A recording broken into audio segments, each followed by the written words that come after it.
Chris Paul, guys, listed as probable for Game 3 after being in COVID protocols for Games 1 and 2. CP3 trying to get to the finals for the first time in his career. On the other side, the Clippers also trying to get their first finals ever, but will be without star Kawhi Leonard again. Stephen A., is tonight a bigger game for the Clippers as a franchise or Chris Paul in terms of his legacy?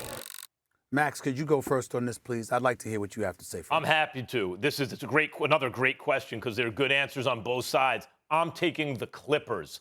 This is a bigger game for the Los Angeles Clippers than for Chris Paul. Do you understand they've never played in a finals in their franchise's history? Never. Not once. The Clippers, if they go down 0-3, Stephen A., having now lost at home, if they lose this game, it's over. If they can win, if they can scratch out a win at home without Kawhi, even in the face of Chris Paul's return, and Kawhi comes back, and look, it doesn't look good, right? But if he does, Kawhi gets back and they're down 2-1, they can still win this series with the comeback kid at coach, right? With Ty Lue at coach. They can still do it. If they lose, it's over. And Stephen A., this is their window. We keep saying it's the Clippers' window closes. Everyone's going to, Kawhi can opt out. This whole thing could fall apart right when LeBron and AD come back next year. And goodbye, Clippers. I don't even know if they could stay in Los Angeles after that. This is the biggest game in the history of the Clippers franchise. I disagree with you. I think it's Chris Paul. It's a bigger game for Chris Paul. Let me throw the shade out on the Clippers for a second here. You already made it to the conference finals for the first time in franchise history. And Kawhi Leonard is gone. I think everything that you just said, Max, is applicable if Kawhi Leonard was healthy.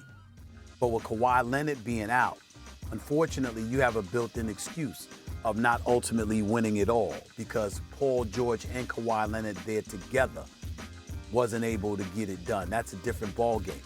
But with Kawhi Leonard out, one of the top 5 players in the game who's clearly a superstar talent in terms of what he brings to the table along with his championship pedigree, that's the reality of the situation. And I think when you look at it from that perspective, that sort of shreds or dissipates significantly the level of pressure that's applied to the Clippers. Don't get swept, but in the same breath, as long as you're competitive and you're competitive without Kawhi Leonard, at the end of the day, we're able to say they got to the conference finals for the first time in franchise history.